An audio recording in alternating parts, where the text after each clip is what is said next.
कि सिंध के अंदर जहाँ पे कराची कैपिटल है, जहाँ पे सिंध पाकिस्तान का एक सूबा है, वहाँ पे चाइनीज सिटीजन जो हैं, बिजनेसमैन जो हैं, इन्वेस्टर्स जो हैं, वो हाई कोर्ट में चले गए हैं, जो प्रोविंशियल हाई कोर्ट है, और वहाँ पे जाके उन्होंने कहा है कि सिंध पुलिस के लोग हमें हरास करते हैं, अनलॉफुली रिस्ट्रिक्ट करते हैं। हुकूमत इमरान खान पर इल्ज़ाम लगा रही थी कि वो सीपैक को सबोताज कर रहे हैं, जबकि चीनी सरमायाकार सिंध हाई कोर्ट में पुलिस की मुबैना हरासानी और भत्ताखोरी से बचने के लिए दरख्वास्त दायर हो चुकी है। दुरुस्त सुन रहे मीन जिसको नहीं भी पता था उसको भी इन मामलात का यहाँ पर पता चला है, और मोहसिन नकवी ने रॉन्ग और नेगेटिव पीआर की है। जिसको वो मिले हैं उसका ओपिनियन पाकिस्तान के बारे में चेंज हुआ है। तो ये हुकूमत की पीटीआई को 28 जनवरी को मुज़ाकरात में बैठने की पेशकश। तर्जुमान हुकूमती मुज़ाकराती कमेटी इरफान सिद्दीकी का कहना है कि अगर मगर से निकलें, 28 जनवरी को बैठें और हमारी बात सुने।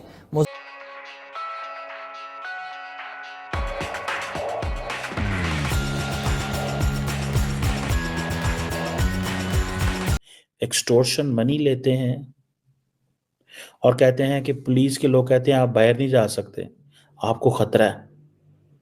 6 चाइनीज बिजनेसमैन जो हैं उन्होंने हाई कोर्ट में रिक्वेस्ट कर दी। हम दुनिया को कह रहे हैं पाकिस्तान के अंदर इन्वेस्टमेंट करो, और जो पाकिस्तान के अंदर इन्वेस्टमेंट करने आ जाता है, हमारे अदारे लोग उनके साथ ऐसे करते हैं। हम कह रहे हैं सीपैक में इन्वेस्टमेंट करो। मैं इस सिचुएशन से वाकिफ हूँ। ये जो चाइनीज़ ने कंप्लेन की है, ठीक है, उनकी सिक्योरिटी को ख़तरा है, लेकिन वो कह रहे हैं अनलॉफुली हमें रिस्ट्रिक्ट किया जाता है कि बाहर नहीं जाना, ये हो जाएगा, वो हो जाएगा। फिर एक्सटोर्शन भी लेते हैं, भत्ता लेते हैं उनसे। मतलब आपने चाइनीज़ को क्या समझा हुआ है? वो यहाँ पे आते हैं, वो गोलियां भी खाएं, वो टीटीपी से भी लड़ें, मरवाएं, अपने आप को मरवाएं, वो बलोच मिलिटेंट्स भी करें, वो आपकी पुलिस को आके भत्ते भी दें। आप क्या चाहते हैं उनसे? आप क्या चाहते हैं उनसे? ये जो स्पेशल प्रोटेक्शन यूनिट है, इसका काम चाइनीज नेशनल्स की प्रोटेक्ट करना है, क्योंकि सेपरेटिस्ट के थ्रेट्स हैं। चाइनीज जो हैं उनके इंटरेस्ट को हमने किस तरह हार्म किया है। हम चाहते हैं वो यहाँ पे आके इन्वेस्टमेंट करें, हमारे लोग उनसे पैसे मांगते हैं। वो अदालत में पहुंच गए, यार आप क्या कर रहे हैं? पहले पाकिस्तान की हालत किस तरह की है। अब सिंध गवर्नमेंट, सिंध के अंदर इट्स ऑल अबाउट करप्शन, ठीक है जी। सिंध की जब बात आती है तो लोगों के जहन में फौरन एक नाम आता है, और वो आता है करप्शन का। सिंपल, ये पाकिस्तान की एक रवायत है।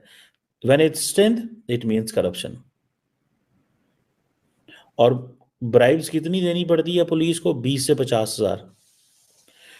20-50,000 यानी कि चाइनीज पुलिस को 20,000 50,000 रुपए लेके उनको उनसे घर से निकलने देते हैं।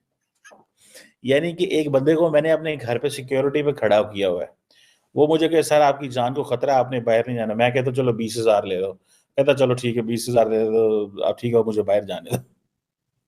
आपने एक सिक्योरिटी गार्ड रखा है और वो सिक्योरिटी गार्ड आपसे ही पैसे मांग रहा है। ये दुनिया में आपको ऐसे कहीं नहीं होगा, ये सिर्फ पाकिस्तान में ही होता है, ठीक है। और हम बात क्या करें? इन्वेस्टमेंट्स, एफडीआई, ठीक है जी।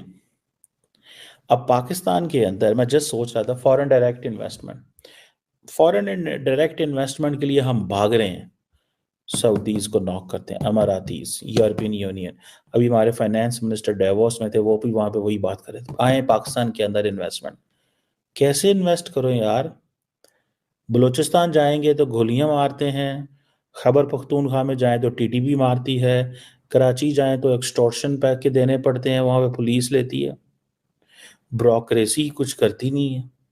क्या हुकूमत अपनी हर कोताही की जिम्मेदारी इमरान खान पर डालेगी? अब इसमें 2-3 पहलू हैं। ज़ाहिर है हुकूमत तो, हर हुकूमत, इससे पहले इमरान खान साहब थे तो वो अपनी सारी कोताहियों का जो मलबा था वो नून लीग पे और पीपल्स पार्टी पर डालते थे। ये पॉलिटिशियंस का एक ये वतीरा तो बड़ा नॉर्मल है।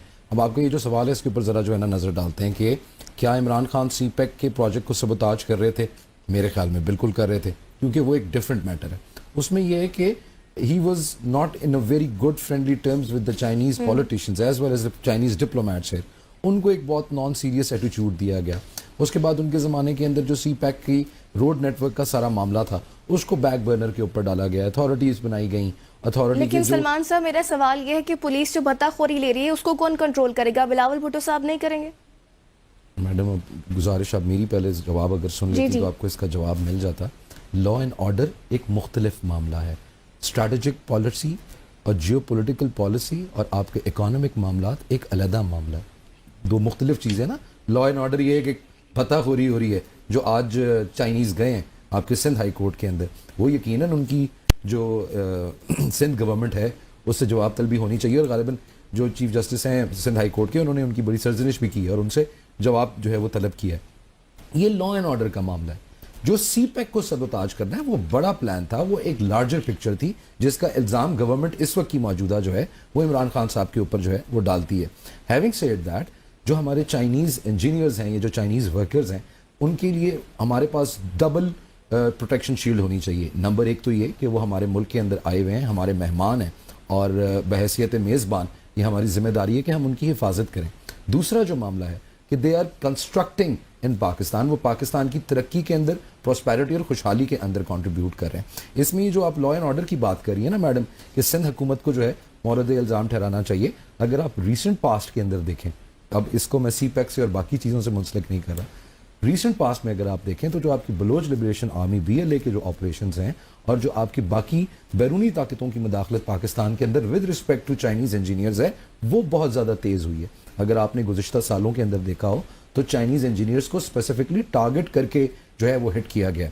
मकसद पाकिस्तान की तरक्की के ऊपर जो है वो अटैक करना है. और ज़ाहिर है जो पाकिस्तान की सिक्योरिटी एजेंसीज़ हैं वो इसको बिल्कुल नज़रअंदाज नहीं करेंगे और इसके ऊपर बहुत स्टर्न एक्शन हो भी रहा है. उनकी सिक्योरिटी को यकीनी बनाया भी जा रहा है और मजीद भी इसके अंदर बेहतरी लाई जाए. ये बात आपने विजिट, ये पूरी कहानी जो हमारे ज़राए हमें बता रहे हैं वो ये है कि मोहसिन नकवी, आपको पता ही है कि इस वक्त वॉशिंगटन DC में हुकूमत के लिए बेइज्जती समेट रहे हैं. इज्जत नहीं, गए तो इज्जत समेटने थे, गए तो कार्रवाई डालने थे, कोई ना कोई तरीका वारदात निकाल के कोई शोबदेबाजी बेचने गए थे.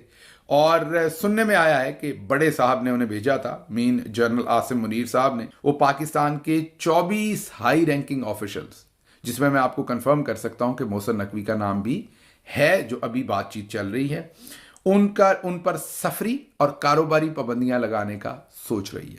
ये पाबंदियां लगेंगी ह्यूमन राइट्स की वायलेशंस, कत्लेआम और डेमोक्रेसी को ख़राब करने में.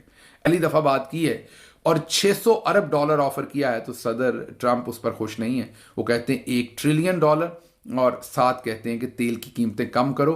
और साथ चलते चलते उन्होंने सऊदी अरब को जिम्मेदार बना दिया है यूक्रेन और जो रूस के दरमियान जंग में कत्लेआम हुआ, उन्होंने उस कत्ल का, जो वहाँ पर जाने गई हैं, उसका भी जिम्मेदार उन्होंने इनडायरेक्टली या डायरेक्टली, बल्कि डायरेक्टली कह दिया उन्होंने, सऊदी अरब को कह दिया है. तो ये अब मखदूश हालात है.